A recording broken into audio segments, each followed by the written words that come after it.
Les chaînes de la souffrance. Méditation pour les familles avec Jésus. Mes fraternelles salutations et merci de nous écouter dans le cadre du groupe Famille avec Jésus. Aujourd'hui, nous abordons un sujet profond et délicat, les chaînes de la souffrance. Il s'agit de ces liens invisibles qui emprisonnent l'âme, souvent nourris par des blessures anciennes, des relations toxiques ou des influences spirituelles néfastes.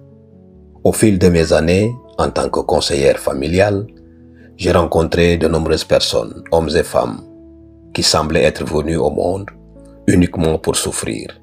Certaines étaient piégées dans des relations destructrices, d'autres portaient le poids de paroles maudissantes prononcées par leurs propres parents.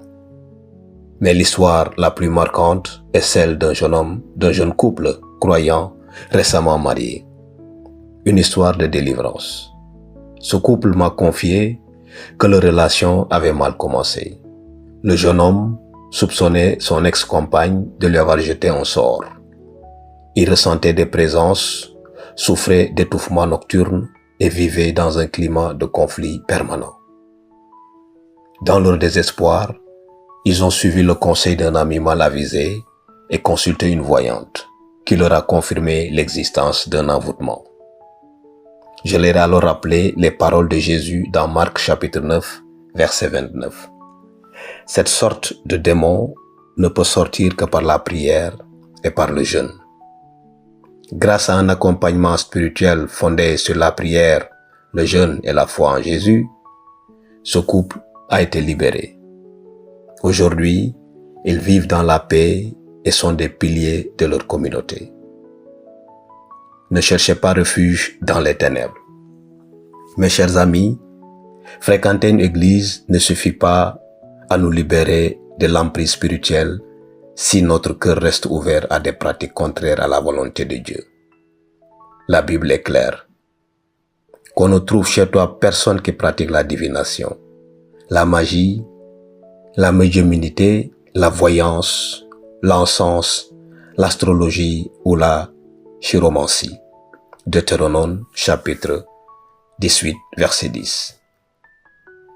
Ces pratiques ouvrent des portes dangereuses. Ne laissez pas la souffrance vous conduire vers de faux refuges. Satan cherche à semer le désespoir, car c'est dans cet état que nous prenons les pires décisions. Les dimensions familiales, les lieux spirituellement malsains, les paroles destructrices, tout cela peut devenir une brèche pour l'ennemi. Une famille qui veille. Une famille qui veille, qui prie, qui vit dans la dévotion quotidienne, où règne l'amour et la paix, ne laissera jamais l'ennemi s'emparer de ses proches. Lorsque l'esprit impur sort d'un homme, il erre dans des lieux arides, cherchant du repos, et n'en trouvant point, il dit « Je retournerai dans ma maison d'où je suis sorti ». Luc chapitre 11, verset 24. L'ennemi est vaincu à genoux. Ne lui laissez pas d'accès. Fermez les portes par la prière, la foi et la communion avec Dieu.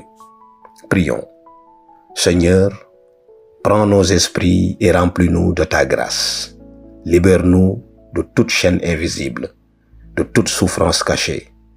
Que ton amour règne dans nos foyers et que ta paix soit notre refuge. Au nom de Jésus, nous prions. Amen. Souvenez-vous, demain peut être un jour meilleur.